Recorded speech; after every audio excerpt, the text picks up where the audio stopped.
விதவிதமான ஆடை ஆபரணங்களுடன் உங்கள் பண்டிகை நாட்களை ஒளிமயமாக கொண்டாட தீநகரில் உள்ள வேலவன் ஸ்டோர்ஸுக்கு வாங்க. தினமலர் நேயர்களுக்கு வணக்கம். இன்றைய நம்முடைய சிறப்பு நேர்காணலில் நம்மோடு இணைந்திருப்பவர் டெல்லியிலிருந்து மூத்த பத்திரிகையாளர் திரு ராஜகோபாலன் அவர்கள். அதாவது இப்ப லேட்டஸ்ட் தகவலோட நமக்காக இங்க காத்திருக்காரு. அவர்கிட்ட பேசலாம். வாங்க. வணக்கம் சார், எப்படி இருக்கீங்க? நமஸ்காரமா, நன்னா இருக்கேம்மா, நான் சௌக்கியமா இருக்கேம்மா. எப்படி இருக்கு தேர்தல் களம்? எப்படி இருக்கு டெல்லி? எப்படி இருக்கு அது முதல்ல சொல்லுங்க. அதே நேரத்துல காங்கிரஸ் கணக்கு முடக்கம் 1823 கோடி ரூபாய் கட்டணும்னு வருமான வரித்துறையினர் நோட்டீஸ். இன்னைக்கு அது தொடர்பான ஆர்ப்பாட்டத்திற்கும் அழைப்பு விடுத்திருக்கிறது காங்கிரஸ். சொல்லுங்க, ஏன் காங்கிரஸ் மட்டும் பழிவாங்கப்படுகிறதா மத்திய அரசால் இன்கம் டாக்ஸ் துறையை அனுப்பி ஏவி விட்டு? தினமலர் நேயர்களுக்கும் ஷியாமலா மேடத்திற்கும் என்னுடைய நமஸ்காரங்கள்.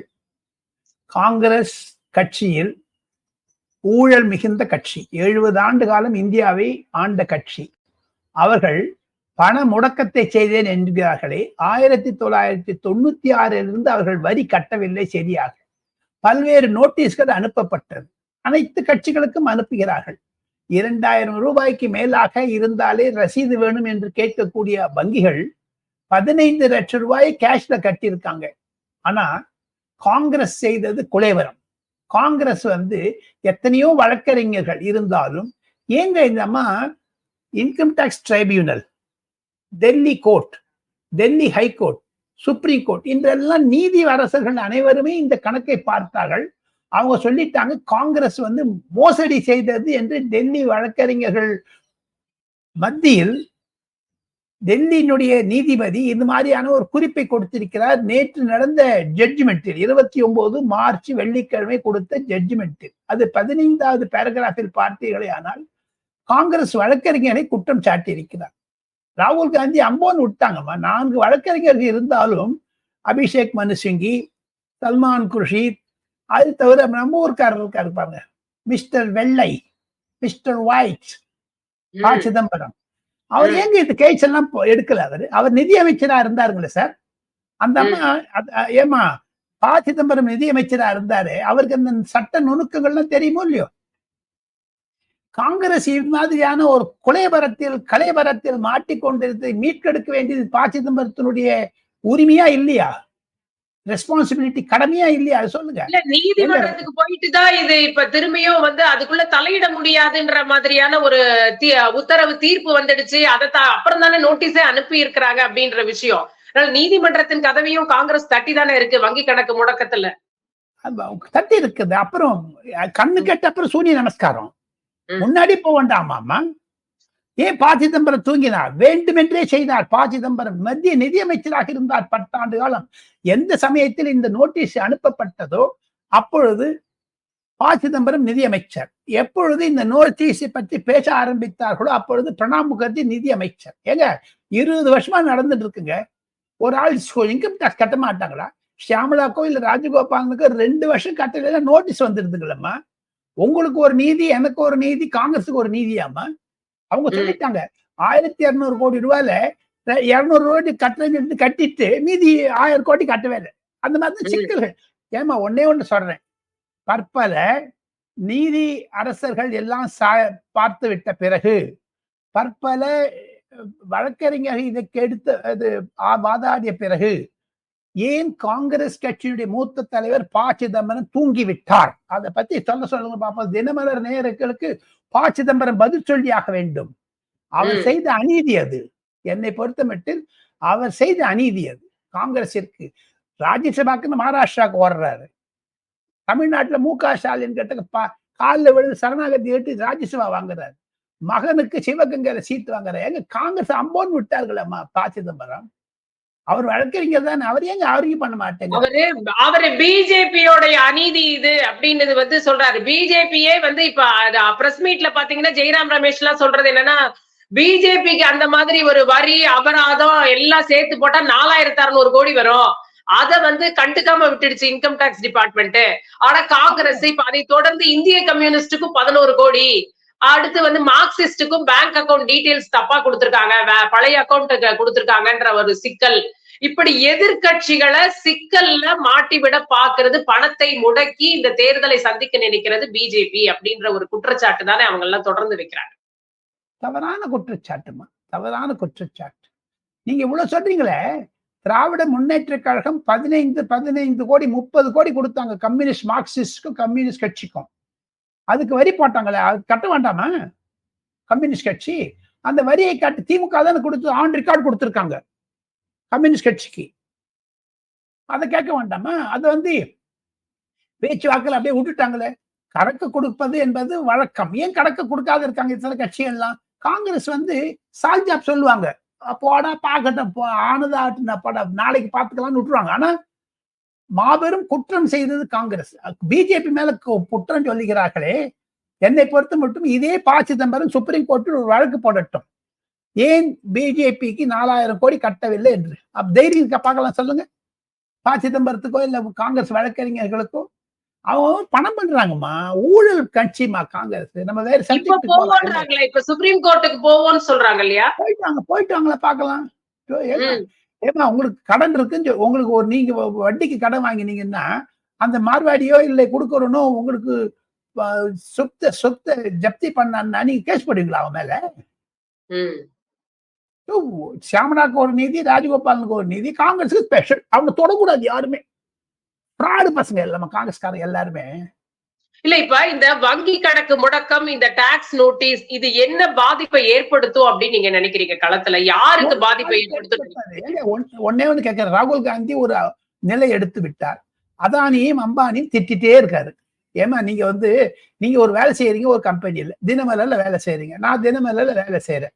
நான் தினமலர் மேனேஜ்மெண்ட்டை திட்டிட்டு இன்னொரு பத்திரிக்காவது வேலை செய்யற மாதிரி இருக்கும். அந்த மாதிரி காங்கிரஸ் அதானி அம்பானி திட்டிட்டே இருக்காங்க. ஆனா பணம் வருது. எங்க இந்த பணம்? எலக்ட்ரல் பாண்ட்ஸ்ல 1500 கோடி, எலக்ட்ரல் பாண்ட்ஸ்ல டிஎம்கேக்கு 800 கோடி. எப்படிங்க வந்தது? அதுக்கெல்லாம் அந்த மார்ட்டின் கொடுத்துட்டாரு. அதெல்லாம் ஏன் கேட்க மாட்டேங்கிறார்? ஆக மொத்தம் நாம் அரசியலுக்குள்ளே செல்லுவோம். 2ஆம் தேதி ஏப்ரல் மாதம் திங்கட்கிழமை சாயங்காலம் பிரதமர் நரேந்திர மோடி சென்னை வருகிறார். அங்கிருந்து 3-4 கூட்டங்களுக்கு செல்ல இருக்கிறார். அதை பற்றி நாம் பேசுவோம். காங்கிரஸ் செத்து போச்சுமா வட இந்தியாவில. காங்கிரஸ் பத்தி பேசாதீங்கம்மா ஷாம்லா. காங்கிரஸ் பத்தி பெருமைக்கான தமிழ்நாட்டுல திமுக முதுகுல கொட்டிக்குது. காங்கிரஸ் செத்து போச்சு.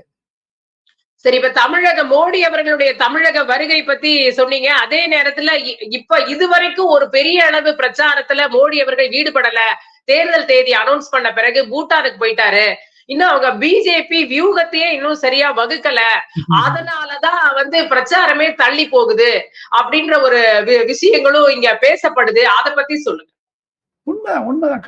கரெக்ட். ஏன் தெரியுமோ, நரேந்திர மோடியை தமிழகம் 2019 வெளியே போ என்று சொன்னது இதே திராவிட முன்னேற்ற கழகம். கோபேக் என்று சொன்னார்கள். 2021 சொன்னார்கள். 2021க்கு பிறகு தமிழகத்தில் இருக்கக்கூடிய நிலை மாறிவிட்டு இன்று நரேந்திர மோடியை பற்றி அதிமுக கையில், எடப்பாடி கையில் ஒரு போட்டோ வைத்திருக்கிறார். அதில் உதயநிதியும் கருணாநிதி மகனும் ஸ்டாலினும் சேர்ந்து கொண்டு இருக்கக்கூடிய புகைப்படம். ஸ்டாலின் காமிக்கிறார் ஒரு புகைப்படத்தை, உதயநிதி காமிக்கிறார் ஒரு படத்தை, எடப்பாடி பழனிசாமியும் பிரைம் மினிஸ்டர் இருக்காங்க. ஆக மொத்தம் சென்ட்ரல் ஸ்டேஜுக்கு பிரைம் மினிஸ்டர் கொண்டு வந்துட்டாங்க மாஷாப்ல. தமிழ்நாட்டில் நரேந்திர மோடி இல்லாமல் தேர்தல் பிரச்சாரம் இல்லை என்று நினைக்க அண்ணாமலையினுடைய நிலைப்பாடு மக்கள் தானே ஊக்குவித்தது. பொதுமக்களிடையே ஒரு கிளர்ச்சி உண்டாக்கியது. ஆக மொத்தம் நரேந்திர மோடி பாருங்க, முதல்ல டிஎம்கேல பீக்ஸ் ஆயிடுச்சு பிரச்சாரம் பண்ணி. அவங்ககிட்ட இனிமேல் டப்பா காலி, பெருங்காய டப்பா. நான் 4 நாட்களாக முதலமைச்சர், மாண்புமிகு முதலமைச்சர், மரியாதைக்குரிய முதலமைச்சர் மு.க. ஸ்டாலின் பேச்சை நான் பிரதிதினம் தொலைக்காட்சியில் பார்த்து வருகிறேன், தமிழ் தொலைக்காட்சியில்.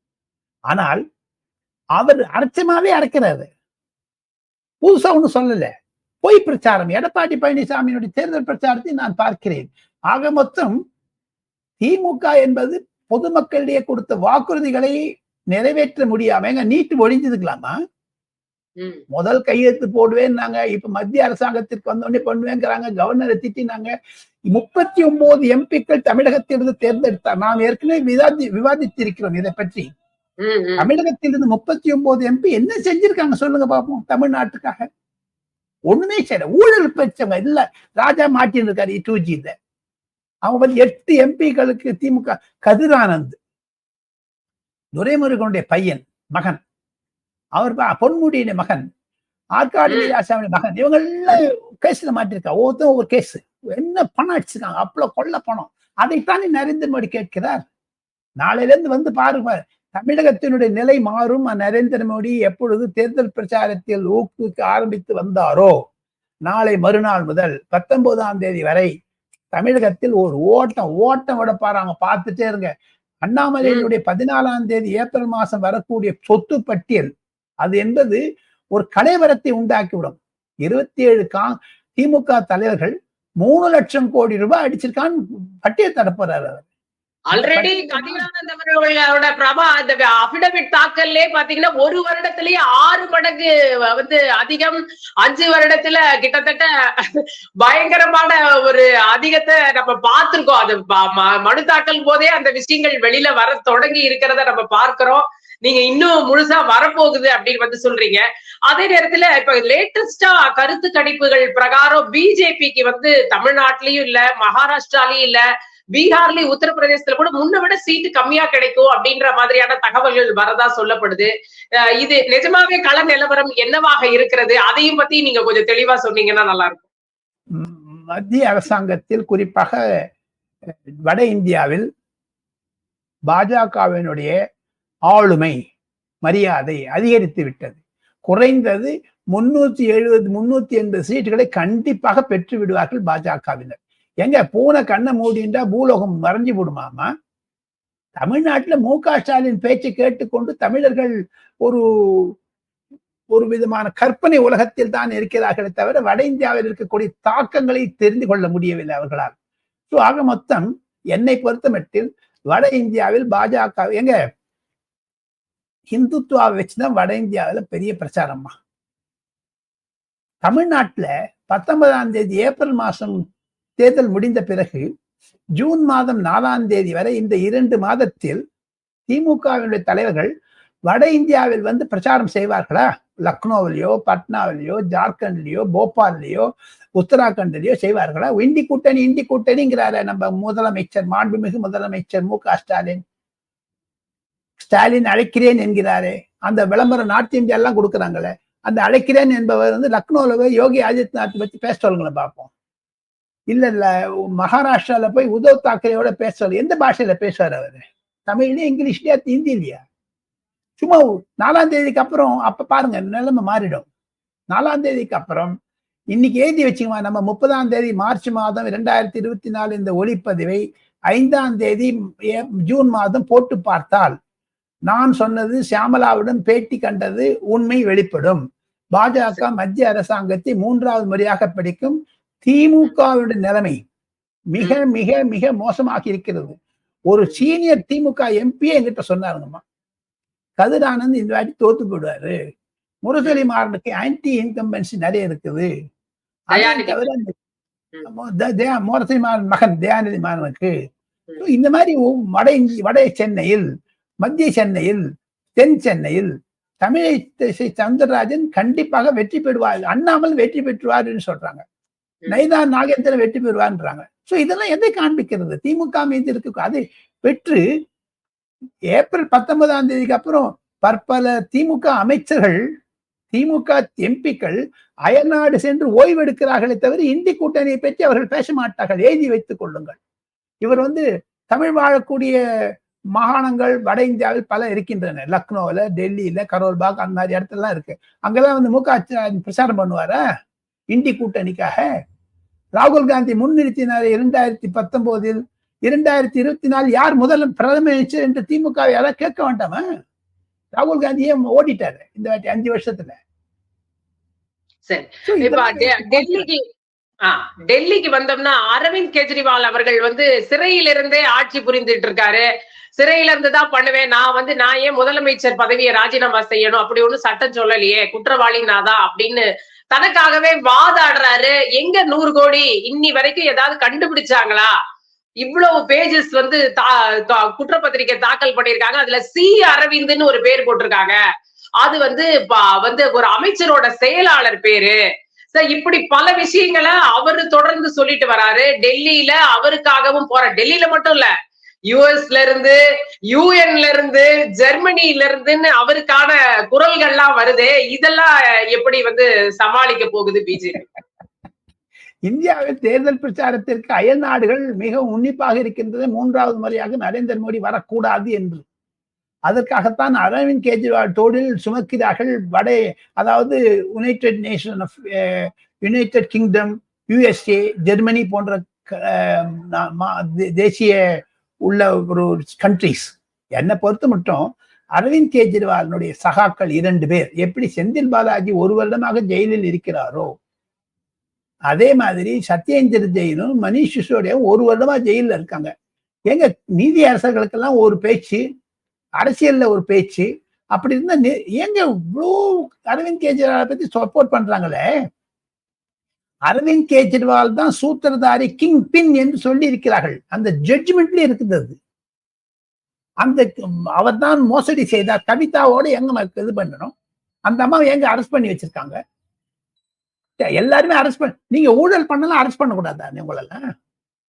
ஒன்னே ஒண்ணு பாருங்க, தேர்தல் பாண்டு வந்த பிறகு ஷியாமலாம்மா, தேர்தல் பாண்டு வந்த பிறகு இந்த மாநில கட்சிகள், குறிப்பாக திராவிட முன்னேற்ற கழகம், ஆம் ஆத்மி கட்சி, ஈவன் சர்பு சுரேனுடைய மகன் ஹேமந்த சுரேன் போன்ற கட்சிகள் எல்லாம் மது விற்பனையில், டாஸ்மார்க்கில், லிக்கர் ஸ்கேமில், போதை மருந்து பொருளில் பணம் செய்து அதை கோவாவிலும் பஞ்சாபிலும் ஹிமாச்சல் பிரதேசத்திலும் செலவழித்தார் என்றுதான் குற்றச்சாட்டு. அது ஏன் தினமலர் நேயர்களுக்கு புரிதல் வரமாட்டேங்க தெரியல. அரவிந்த் கெஜ்ரிவாலை பத்தி சிம்பத்தி சொல்றாங்களே, அரவிந்த் கெஜ்ரிவால் நான் ஊழலை ஒழிப்பேன் என்று இதே ப. சிதம்பரத்து மேல் ஊழல் குற்றச்சாட்டு சொன்னார். அவர் போட்ட கேஸ்ல தான் ப. சிதம்பரம் ஜெயிலுக்கு போனார். இப்ப அந்த காங்கிரஸ் அவனும் ஒன்னாயிட்டாங்க. எப்படி?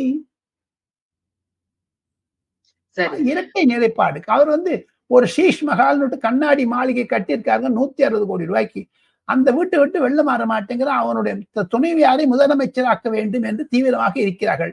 எப்படி தமிழகத்தில் மு.க. ஸ்டாலினுக்கு அப்புறம் உதயநிதி இல்ல துர்கா ஸ்டாலின் என்று வந்து விட்டதோ, அதே மாதிரி வட இந்தியாவிலும் சரி, அரவிந்த் கெஜ்ரிவாலுக்கு பிறகு அவருடைய மனைவி சுனிதா அகர்வால் கெஜ்ரிவால் தான் முதலமைச்சர் என்று ஒரு பட்டம் கட்டி விட்டார்கள் இப்பொழுது. அதே மாதிரி பஞ்சாபினுடைய ஆம் ஆத்மி கட்சி அரசாங்கமும் தத்தளிக்கிறது.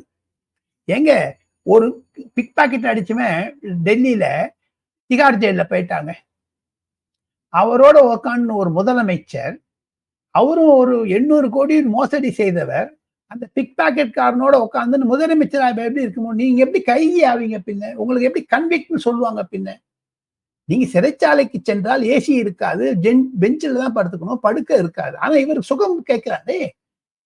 காரணம் என்ன என்று கேட்டால், ஜெயில் துறை அவருடைய அதிகாரத்தின் கீழ் வருகிறது, அதனாலதான் வச்சுட்டு இருக்காங்க அவரை.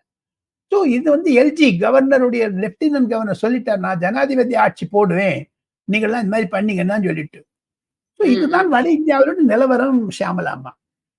சரி, இப்ப அதே நேரத்துல சுப்ரீம் கோர்ட்லுக்கு ஒரு வழக்கறிஞர்கள் எல்லாமே சேர்ந்து கிட்டத்தட்ட 633 வழக்கறிஞர்கள் சுய லாபத்துக்காகவோ அரசியல் லாபத்துக்காகவோ நீதித்துறைக்கு ஒரு அழுத்தம் கொடுக்கப்படுகிறது அப்படின்னு உச்ச நீதிமன்ற தலைமை நீதிபதிக்கு கடிதம் எழுதியிருக்கிறாங்க. இத மோடி அவர்கள் அவருடைய பேஜ்ல பதிவிட்டு காங்கிரஸ் பத்தி ஒரு பெரிய குற்றச்சாட்டை வச்சிருக்கிறாரு.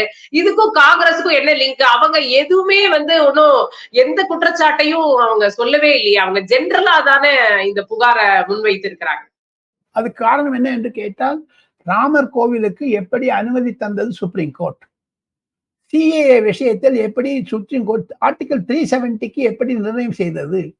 ஸோ ஆக மொத்தம் எலக்ட்ரல் பாண்ட்ஸ்ல சுப்ரீம் கோர்ட் கண் திறந்தது, அதை வரவேற்கிறார்கள். ராம் மந்திரை எதிர்க்கிறார்கள். சட்டம் என்றால் அனைவருக்கும் பொருந்தது தானே. அது பிரசாந்த் பூஷன் போன்ற வழக்கறிஞர்கள் பின்னாடி அதுக்காக தான் NKP ஷாலே சொல்லிட்டாரு, ஒரு நீதி அரசரை பலிகடாவாக செய்யக்கூடாது. அதுக்காக தான் பிரைம் மினிஸ்டர் காங்கிரஸ் செய்த தூண்டுதல் என்று சொல்லுகிறார். ஏன்னா ஏதாவது ஒரு கிளர்ச்சி பண்ணி பார்க்கணும் வழக்கறிஞர்களிடையே. காங்கிரஸ் வட இந்தியாவில் செத்து போச்சு. வழக்கறிஞர்கள் மடியில 2-3 பணத்தை வாங்குறாங்க வழக்கறிஞர்கள் எல்லாம் ஆர்குமெண்ட் பண்றதுக்கு சுப்ரீம் கோர்ட்ல. இதே சுப்ரீம் கோர்ட் ஜட்ஜ்மெண்ட்டுக்கு எதிர்த்து பேசக்கூடிய வழக்கறிஞர் நம்ம சிதம்பரம் கூட பண்றாரு, கபில் சிபல் பண்றாரு, அபிஷேக் மணி சிங்கி பண்றாரு.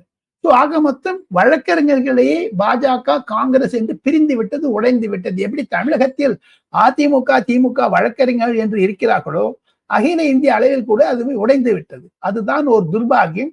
நீதி அரசு பாருங்க, ஷியாமலா மிட் நைட்ல போய் ஒரு வழக்கறிஞர் இந்த கேஸ் எனக்கு ரிலீஸ் பண்ணணும், ராத்திரி 2 மணிக்கு வழக்கறிஞர்கள் நடுவே ஒரு வாதாடம் செய்து அரவிந்த் கெஜ்ரிவாலுக்கு ஜாமீன் கொடுக்க வேண்டும் என்றுதான் கேட்டார்கள். ராத்திரி 1 மணிக்கு 2 மணிக்கெல்லாம். அவங்களுக்கு ஒரு ஸ்பெஷல் கேஸ். இப்ப நானும் நீங்களும் சொத்து கேஸுக்கோ இல்ல அரசியல் கேஸுக்கோ போனீங்கன்னா சுப்ரீம் கோர்ட் சொல்லிட்டாங்க ஜூன் மாசமா ஏப்ரல் மாசமா 2 மாசம் கழிச்சு வான்னுட்டு. அரசியல்வாதிகளுக்கு ஒரு தனியாக வழக்காடக்கூடிய வழக்கறிஞர்கள் பணம் வாங்கிட்டு பேசுறாங்க. சுப்ரீம் கோர்ட் ஜட்ஜி ரீச் தட்டுறாங்க கதை, பாடான்ட்டாங்க முந்தா நேற்று. அதெல்லாம் தான் கோபம் அவங்களுக்கு. பிரசாந்த் பூஷன் என்பவர் நீதி அரசர்கள் மீது குற்றச்சாட்டு சொல்லுபவர். அரசாங்கத்திற்கு எதிராக நீதி வந்தால் அது எதிர்கட்சிகளுக்கு லாபமாகும். அரசாங்கத்திற்கு சாதகமாக ராம் மந்திர் வந்த பிறகு இதே கபில் சிபல் தானே சொன்னாங்க 2019க்கு பிறகு வழக்கறிஞர்கள் வைத்துக் கொள்ள வேண்டும் என்று ராமர் கோவிலை பற்றி. ஆனா ராமர் கோவிலை கட்டி முடிச்சுட்டாங்களா 5 வருஷத்துல? அதுதான் காங்கிரஸ் மூஞ்சில கரி பூசிட்டாங்க. சரி, இப்ப இங்க ஜெய்சங்கர் அவர்களையும் நிர்மலா சீதாராமன் அவர்களையும் வேட்பாளர்களாக களத்துல இறக்கல.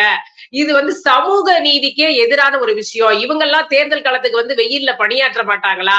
அதே நேரத்துல எல் முருகனும் தமிழிசை சவுந்தரராஜனும் வெயில்ல இருக்கணுமா? இது என்ன மாதிரியான சமூக நீதினு கேக்குறாரு செல்வ பெருந்தகை. அதை பத்தி பேசாதீங்க. அவர் மணிசங்கர் கொடுத்தார சீட்டு ஏன் கொடுக்கல? அவருக்கு மணிசங்கர் கொடுத்துக்க வேண்டியது தானே. பிரவீன் சக்கரவர்த்தி என்று இருக்கக்கூடிய பிராமணர், அவருக்கு ஏன் கொடு? அதை விட்டுட்டு ராகுல் காந்தியோட நடைபயணம் செய்த சுதா என்பவருக்கு கொடுத்திருக்காங்களே மயிலாடுதுறையில், அந்த அம்மா தோத்து போயிடுமே. செல்வப்பெருந்த என்ன பதில் சொல்ல போறாரு அதுக்கு? எங்க செல்வப்பெருந்த செயலாம் சீரிச்சா எடுத்துக்காதீங்கம்மா. 2024 லோக்சபாவிற்கு பிறகு செல்வ பெருந்தகை எல்லாம் காணாமல் போய்விடுவார்கள். காங்கிரஸ் இந்த பேட்டியினுடைய கடைசி முடிவாக நான் சொல்லுகிறேன் சியாமலா அம்மா, தமிழகத்தில் காங்கிரஸ் என்பது திமுகவிற்கு அடகு வைத்து விட்டார்கள். எங்க அண்ணாமலைக்கு கூடிய தைரியம் செல்வ பெருந்தகைக்கு எங்க இல்லையே? நடைபயணம் செய்ய வேண்டியது தானம்மா. 236 தொகுதி போக வேண்டியது. காரணம் என்னன்னு கேட்டா செல்வ பெருந்தகை போன்றவர்கள் திமுகவிற்கு காங்கிரஸை அடகு வைத்து விட்டார்கள். பீட்டர் அல்போன்ஸ் போன்றவர்கள் திமுகவில் சேராமல் திமுகவிற்கு ஜால்ரா அடிக்கக்கூடிய அளவிற்கு காங்கிரஸ் தலைவர்களாக மாற்றி. காரணம் என்ன என்று கேட்டால் அது கொள்கை கூட்டணி அல்ல. திமுக, காங்கிரஸ், விசிக, கம்யூனிஸ்ட் எல்லாம் அதெல்லாம் சந்தா கூட்டணி. மாதம் 5ஆம் தேதி ஆனால் திமுகவிடமிருந்து ஒரு என்வலப் வரும். அந்த என்வலப்ல கடிதம் இருக்குமா பணம் இருக்குமா தெரியாது. எவ்ரி மந்த் உங்களுக்கு பேமெண்ட் வந்துடும். ஓட்டி இருந்திருப்பாங்க. சரி, நிர்மலா சீதாராமன் பணம் இல்லைன்னு சொல்றாங்களே, அதுவும் ஒரு விமர்சன பார்வை இங்க வைக்கப்படுது. நிதியமைச்சர்கிட்டே பணம் இல்லையா அப்படின்ற ஒரு கேள்வி தொடர்ந்து அந்த அம்மா பர்சனலா சொல்றாங்க எங்கிட்ட பணம் இல்லைன்னு. அதனால என்ன தப்பு அதுங்க? இப்ப இவங்களுக்கு எப்படி இப்ப 30,000 கோடி ரூபாய் சொன்னாரு பழனிவேல் தியாகராஜன். அந்த 30,000 கோடியில ஒரு 5,000 கோடி கொடுக்க சொல்றதுதான் நிர்மலா சீதாராமனுக்கு மு க ஸ்டாலின். ஏங்க நிர்மலா சீதாராமன் பேசக்கூடியவர்கள் ஏன் பழனிவேல் தியாகராஜன் 30,000 கோடி சபரீசனிடமும் உதயனிடம் இருக்கிறது என்று சொன்னாரே, அவரை பற்றி ஏன் இது வரைக்கும் வழக்கு போடல? என்போர்ஸ்மெண்ட் டைரக்டரேட்டே அவன் கேட்க 30,000 கோடி எங்க இருந்து? ட்ரக் மணியா? எதை பத்தி பேச வந்தாங்க? அதுக்கு 2,000 கோடி கொடுக்க சொல்லுங்களேன் பாஜகவிற்கு. மு க ஸ்டாலினுக்கு யாராவது சொல்லட்டுமே போய். பழனிவேல் தியாகராஜனை பாஜகவில் சேர்ந்தால் ஆச்சரியப்படுவதற்கில்லை. 2024க்கு பிறகு அவர் ஒதுக்கப்பட்டு விட்டார்.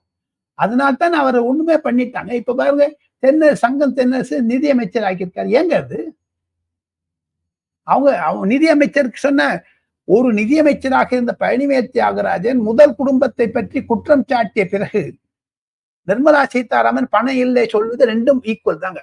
அமித்ஷா அவர்கள் என்ஐஏ அதிகாரிகளை சந்தித்திருக்கிறார். என்ன விஷயம் அதையும் சொல்லிட்டு நம்ம முடிச்சுக்கலாம். அதுதான் முக்கியம். அதைத்தான் நாம் ஆரம்பித்திருக்க வேண்டும். காரணம் என்ன என்று கேட்டால், நேற்று வெள்ளிக்கிழமை 29ஆம் தேதி மார்ச் மாதம் 2024 வருடத்தில் நார்த் பிளாக் என்று சொல்லக்கூடிய இடத்தில் NIA chief, narcotics control bureau chief இருவருமே சேர்ந்து கொண்டு அமித்ஷாவிற்கு தமிழக பயணம் வர இருக்கக்கூடிய அமித்ஷா 4ஆம் தேதி வர இருக்கிறாரே தமிழகத்திற்கு, அப்பொழுது என்னென்ன பேச வேண்டும் என்பதை சில குற்றம் செய்த திமுக மீது அவர் குற்றப்பட்டியல் வைக்க இருக்கிறார். எப்படி போதைப் பொருளில் திமுக மாட்டிக்கொண்டது என்று ஓப்பனாக டெப்டி டைரக்டர் சொல்லி இருக்கிறார், என்சிபியினுடைய நார்காட்டிக்ஸ் கண்ட்ரோல் பியூரோ. அதே மாதிரி என்ஐஏ, நேஷனல் இன்வெஸ்டிகேஷன் ஏஜென்சி, பெங்களூரில் ராமேஸ்வரம் கப்பலில் வெடித்த குண்டுக்கு சிலர் தமிழகத்தில் பதுங்கி இருக்கிறார்கள் என்று சொல்லுகிறார்கள். அதையெல்லாம் விசாரித்தான் நரேந்திர மோடிக்கு அரசாங்கத்தில் இருக்கக்கூடிய அமித்ஷாவினுடைய பேச்சு தமிழகத்தில் எப்படி இருக்க போகிறது தேர்தல் பிரச்சாரத்தில் என்பதை பார்த்தால், அதற்காகத்தான் நேற்று அந்த மீட்டிங் வச்சு சில கன்சாலிடேட்டட் பாயிண்ட்ஸ் எல்லாம் வாங்கியிருக்காரு. அந்த 2 அதிகாரிகளிடையே இருக்கக்கூடிய பார்த்தால் ஒரு திமுக முக்கிய புள்ளி போதைப் பொருள் பற்றி பேசிய ஆடியோ டேப் என்ஐஏவிடம் என்சிபியிடம் கிடைத்து விட்டது. அதை ஓப்பனாக அமித்ஷா 4ஆம் தேதி சென்னையில் சொன்னாலும் ஆச்சரியப்படுவதற்கில்லை என்பதுதான் டெல்லியில் சூசமாக தெரிகிறது. எங்க இவ்வளவு சொல்றாங்களே, அண்ணாமலை மேலையும் எடப்பாடி பழனிசாமி மேலையும் கேஸ் போட்டாங்களே டிஎம்கே. ஏங்க அந்த deputy director general of narcotics control bureau சொன்னாரே, அந்த சாதிக்கு திமுகவுடைய ஊழியராக இருந்து திமுக தலைமைக்கு பணம் கொடுத்திருக்கிறார் என்று, அவர் மேல எங்க கேஸ் போடல? அவங்க மேல ஒரு கேஸ் ஆர்எஸ் பாரதி கிட்டையும் அந்த வில்சன் கிட்டையும் சொல்லுங்க, ஒரு கேஸ் போட சொல்லுங்க பார்ப்போம். தண்டவாளத்துல ஓடும். சரி, அதாவது பல விஷயங்களை சொல்லியிருக்கீங்க. ரொம்ப முக்கியமான நேரத்துல பல முக்கிய தகவல்களை சொல்லியிருக்கீங்க. ரொம்ப நன்றி உங்களுடைய நேரத்தை பகிர்ந்து கொண்டவை. நன்றி, நமஸ்தே. மீண்டும் மற்றொரு நிகழ்ச்சியில் சந்திக்கலாம். நன்றி, வணக்கம்.